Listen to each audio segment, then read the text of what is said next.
نواز شریف صاحب کے اوپر یا تمام رہنماؤں کے کیسز جیسے اڑے ہیں؟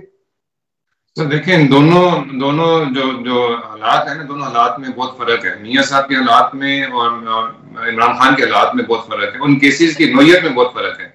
میاں صاحب کے اوپر جتنے بھی کیسز بنائے گئے وہ میجورٹی کیا میں سمجھتا ہوں کہ 100% کیسز جو ہے نا وہ جھوٹ کی بنیاد پہ تھے، وہ بغض کی بنیاد پہ تھے، اور میاں صاحب کو ناکام کرنے کی بنیاد پہ تھے کہ کسی نہ کسی طرح میاں صاحب کو اس ملک کی ترقی سے دور رکھا جائے، جو کہ ترقی کی گامزن ہو گئے تھے. لیکن جو کیسز عمران خان صاحب پہ بن رہے ہیں وہ واضح ثبوت کے ساتھ بن رہے ہیں. ان کے اندر سچائی ہے، ان کو ہر شخص کو پتہ ہے کہ جو کیسز آ رہے ہیں اس کے پیچھے پوری ایک سیریز آف کنٹینٹس ہے جس کے اوپر کیسز بنے جا رہے ہیں. یہ ایسا نہیں ہے کہ اس کے اوپر کوئی آپ نے دبئی میں اقامے کا کوئی کیس بنا دیا ہو، یا ان کے اوپر کسی اور ایسے کیس بنا دیا ہو، کسی شوگر مل کا کیس بنا دیا ہو، یا کسی شفا پانی کا کیس بنا دیا ہو جن کا کوئی وجود ہی نہیں ہے. وہ ان سب کیسز سے آپ کو پتا ہے کہ ایک قائد نہیں، ہمارے سارے ہی قائدین الحمدللہ باعزت بری ہوئے ہیں.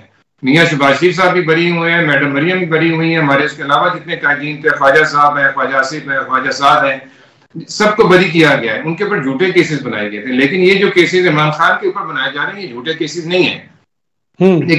مسئلہ یہ ہوتا ہے، مجھے یہ سمجھ کر نہیں آتی، میں آؤٹ آف چیک کانٹیکسٹ چلا جاؤں، یہ جب چیزیں ہو رہی ہوتی ہیں تو یہ سب کے سامنے ہوتی ہیں، اور جتنے بھی یہ فالٹس تھے یا ڈیفالٹس تھے، جو کچھ تھا یہ 4 سال میں ہو رہے تھے، سب کے سامنے تھا.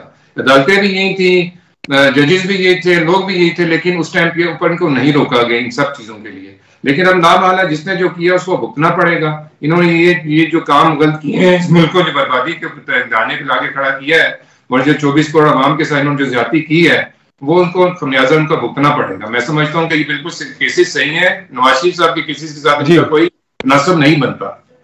چلیں ٹھیک.